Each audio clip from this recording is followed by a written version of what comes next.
Hello again, friends. Welcome back to the semi-recently anointed Coach Cast.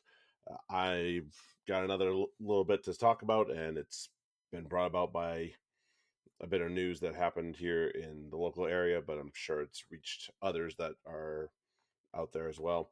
Uh, Recently, a group of Tufts University lacrosse players was hospitalized with a rare muscle condition, issue, injury, whatever you wish to refer to it as, after a Navy SEAL style training workout put on by a former player, a friend of the program. I don't remember which one. I think it was a former player that went and became a Navy SEAL or trained with the Navy SEALs, whatever it was.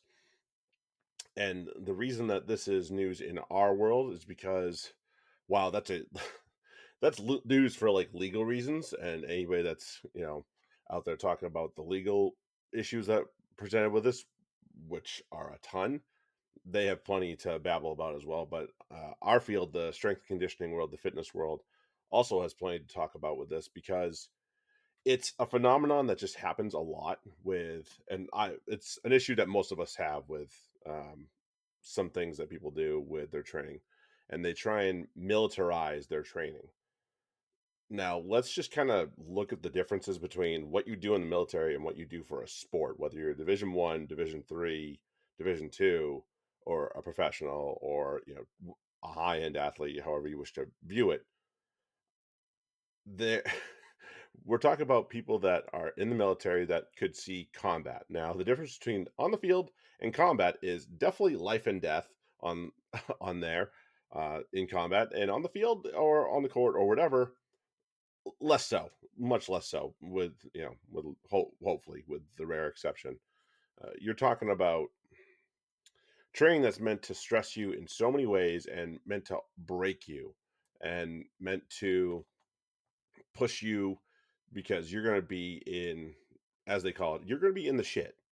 And this is all to prepare you for combat.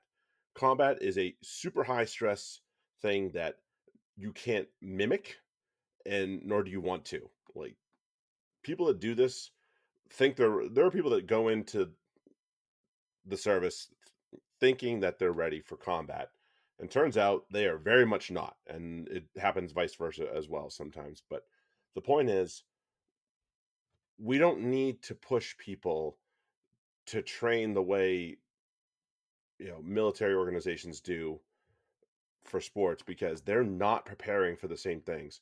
The stressors you get in a combat situation, in any sort of situation like that, where in the military, are far beyond anything you're going to feel on a field. And if they're not, then maybe you're just especially glued in when you're out there, and in which case, good for you.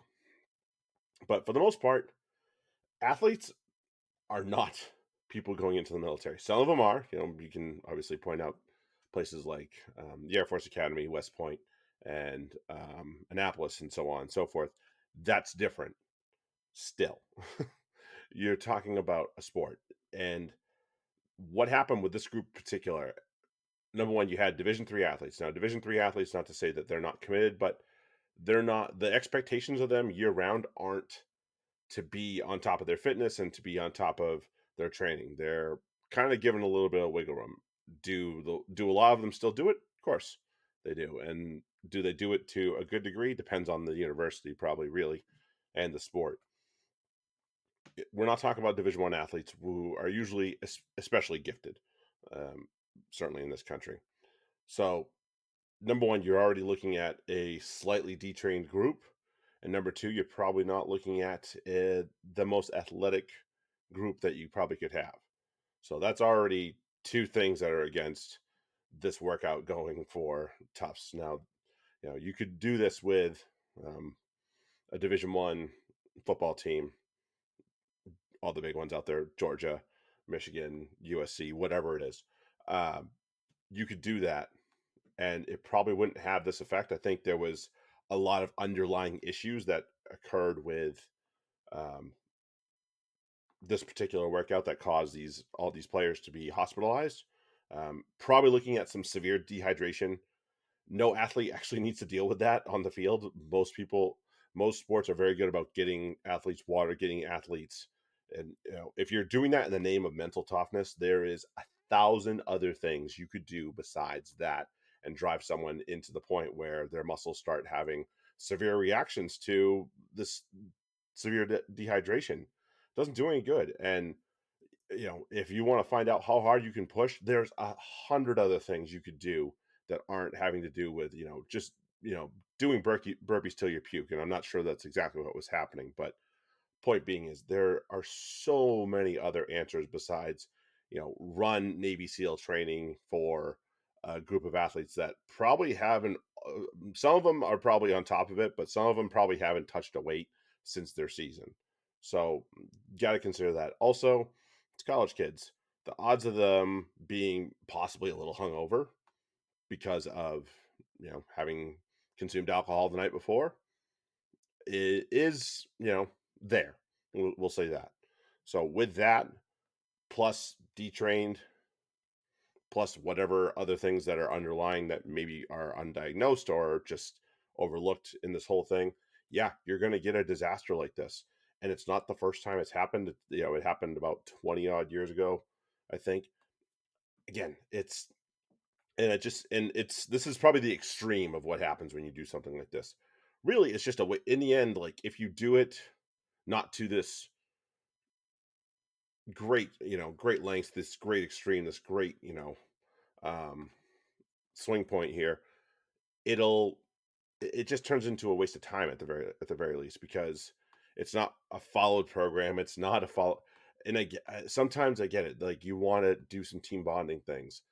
There are a lot of things you can do where guys have to work together or girls have to work together and not have it be military training. It's I can tell you for an example how ineffective this type of training is. Um, just having not seen it firsthand, but having seen it somewhat um, near to me. A rugby team in the pro league here that actually doesn't exist anymore. So goes to show you. Um, did the Navy SEAL training for their preseason. Their season didn't go that well. So to try and say that that's going to be a great thing just because it pushes you hard, awesome. Like you can bring in, there's so many other positions out there and so many professions out there that can help build athlete and resilient and just general population resilience and mental toughness. It doesn't take something like this. There are things like mental skills coaches now, even just a therapist that's specialized in sports psychology, anything like that that can help you far beyond anything that something like running a single Navy SEAL style workout is. And the other one that I can think of was last year, the year before. Um, University of Colorado had their head coach bring in, I think it was Marines for a day to work out with them, and just what they're doing with these guys doesn't really jive with it also blows in that situation where you're talking about a Division 1 program. It blows up the program for the S&C coach, and maybe they don't have it down to a science or down to a T, but you're talking about a program that was probably well thought out with a lot of effort into it, and it was just for lack of a better term, it was just kind of poo-pooed on, and without any consideration for them. And it also sends a bad message to the coaches that are working on that stuff. Like, hey, what you're doing is trash. I'm going to do this instead. It also speaks to lack of imagination as well. So there's a lot of things that are going on with these types of workouts, these types of issues. And I've covered what I can in about 9.5, 10 minutes, and there is so much more to get into it. But suffice to say that you don't need a Navy SEAL, Marine, U.S. Army, Navy, Air Force workout to do anything worth a damn in your S&C programs. Get to the point where you're consistent, and then start to figure out where you can push. And if you can't find answers on other things that you're struggling with, like mental toughness, start asking around who can help. and it doesn't need to be, a former Navy SEAL. It doesn't need to be any sort of general. It can just be a coach that has connections that can hook you up with someone that can work on what's going on with your mentality and your resilience.